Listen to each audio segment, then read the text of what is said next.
आपण पाहत आहात महाराष्ट्र टुडे न्यूज।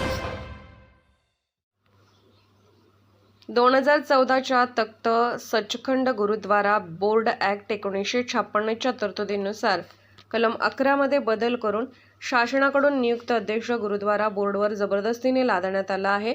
या अन्यायकारक बदलाचा विरोध होऊनही हा कायदा लोकशाही स्मारक असल्याचे नमूद केले आहे। एवढेच नव्हे तर तख्त सचखंड हुजूर अफजलपूर अफजलनगर साहिब गुरुद्वाराचे मुख्य पुजारी पंचप्यारे साहेब यांनी सुद्धा शासन नियुक्त अध्यक्षांची केलेली दुरुस्ती रद्द करण्याबाबत प्रस्ताव पारित केला होता, तरी पण शासनाने अद्यापही याची दखल घेतली नाही।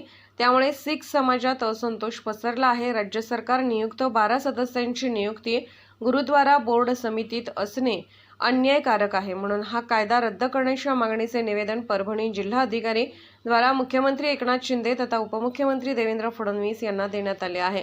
कायदा रद्द न झाल्यास राज्यस्तरीय आंदोलनाचा इशाराही देण्यात आला आहे।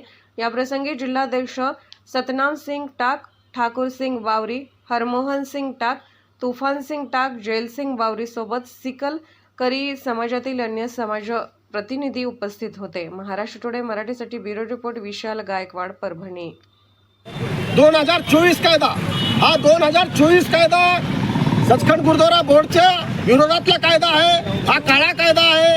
हा कायदा रद्द करावा म्हणून 9 तारखेला सचखंड गुरुद्वारा बोर्ड येथे आमचे सगळे पंचप्यारे साहेबान, आमचे संत बाबा बलविंदर सिंग या सर्वांनी आणि त्यातल्या हाजुरी संघात व महाराष्ट्रातील सर्व आमच्या बांधवांनी भव्य मोर्चा काढला आणि सध्या नांदेडच्या कलेक्टर ऑफिस येथे धरणे आंदोलन, साखळी उपोषण चालू आहे।